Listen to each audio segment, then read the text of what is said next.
Jim, can I just get your reaction to today's 2-2 draw at the league leaders, Chesterfield? Yep, really proud of the team, Greg. Really proud of all the players that were out there today, all the players that were sat behind me, all the players that went with us, and all of the staff involved too.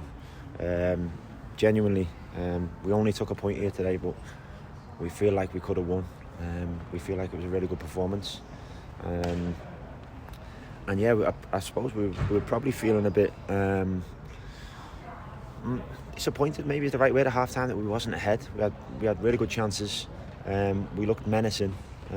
We looked secure, although we came under a lot of pressure from Chesterfield, which is expected. You know, they are the soon-to-be champions. Let's have it right. And I thought we were secure and menacing at the same time. But the feeling, the overriding feeling finishing that game today is just pure pride at my team. Pure pride of everyone involved and all the fans that were here with us today.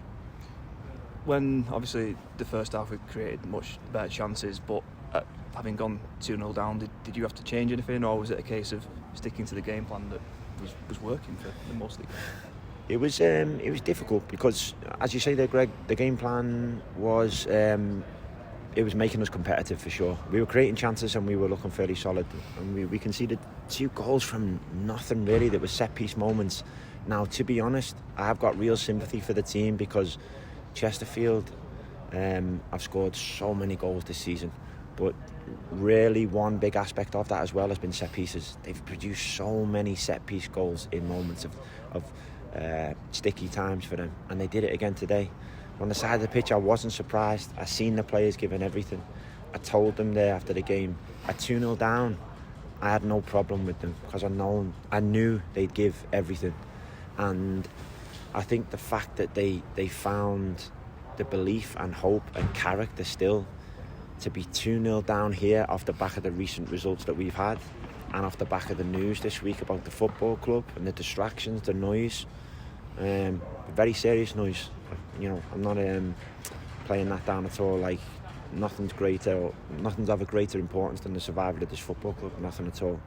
But to go through that this week once again, and then be 2-0 down here, you could easily give up, easily, without meaning to. You know, teams are often accused of giving up. Giving up's a funny thing. You don't always mean to do it. Sometimes you just end up doing it because you can't find the strength to fight because you feel like the situation's against you, or you've been wronged, or anything else. So what we've been through this week, all of us, you guys too, every one of us, all the employees, all the fans who've gone through the distress of thinking their football club maybe doesn't survive in 2 months' time. It's amazing comeback, amazing. And when we calm down and watch it all cold, we probably will be disappointed we didn't win.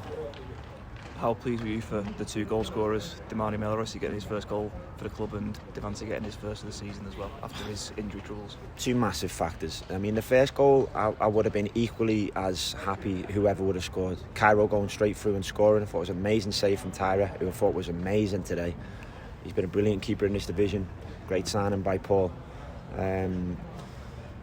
Cairo scores that, or Demani puts it in there after. I'm really, really pleased for both of them because they give everything. They give everything. And the team today that came here was designed to give everything. Knowing that we would suffer for long periods, knowing that we would have to suffer but be strong, and you'd have to run when the ego's against you because you think you're being dominated, and still be able to catch up in those moments to maybe score a goal. So Cairo or Demani, whoever scores that first goal, I'm delighted for him. Demani, what he's been through, you know, and goes and scores that goal, gives everything for the team. Anyone that was here today witnessed that would see, amazing for the team, amazing. So happy for him. And then I just think everyone knows what Devante Rodney is. Everyone knows what a different dimension he is for our team. We haven't had that obviously for 31 games, which is, I never envisaged that when this all started. So I was really happy for him to score a goal, which I thought was outstanding. But then I never envisaged so much happening this season, what's actually happened. I never envisaged all the troubles we've been through. I really didn't. But what a baptism of fire it's been for, you know, my first year. This club's really close to my heart. These players have become really close to my heart, as have the staff. And the fans have always been part of my family since I came here. So all of us today, all of us collectively as a club, I'm really happy for. You have obviously had to leave a few players out of the match day squad. You can only name 16, of course. Now most of them are sort of back fit. Are any of those due to injuries as well as selection? That's a new thing I've never had to do, really, isn't it, Greg? So for the first time ever, I've been able to rotate, if that's the right word. Bring players out who are due a rest, or could do with a rest, because I've been watching performances, Greg, and truthfully, you get to that 30 game stage, you're 2/3 of a season done, and people are plateauing. People are just feeling a bit flat. People do need a bit of inspiration or need to find their best selves again. But we've never been able to do that. We've had to bat on, no matter how those players have been batting. So today, some new news probably in terms of injuries. Kyle Ferguson, unfortunately, has had a real significant injury this week in training, which we're all devastated for, because Kyle gives everything. He's got the perfect attitude and he wants to help the team. This week he got a real significant thigh strain, and he's going to need surgery on that, and he's going to be a number of months. It's a real difficult one for Kyle after the season he's had. It's just not really got going for him. The guys just not part of the squad today. Jezza, Cameron John, Max Taylor at home. I think obviously we brought Dan Sassy in, which I must place on record my thanks to Blackpool for, we've said it before this season, putting their player before the finances, putting the player first rather than financial recuperation, which is I'm so grateful to them. Bolton have helped us this season, Fleetwood have helped us this season, Blackpool have helped us this season, and that's football family stuff. Now don't get me wrong, they're putting the player first, I know that, but we're also doing our part and helping that player in that part of their journey. And Dan's another one, which we've identified we think will really help us.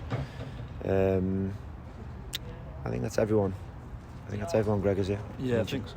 Yeah. Obviously with Tuesday game coming up, Saturday, Tuesday game, he talks about having to rotate the squad, and I guess you'll have to carry on doing that as well over these next few weeks with the games coming up. I've just got to keep my eyes on them, Greg, and look for the guys out there that need help, need a freshness, need some time out, even though they won't want it. None of them will want it, because they're all desperate to help us.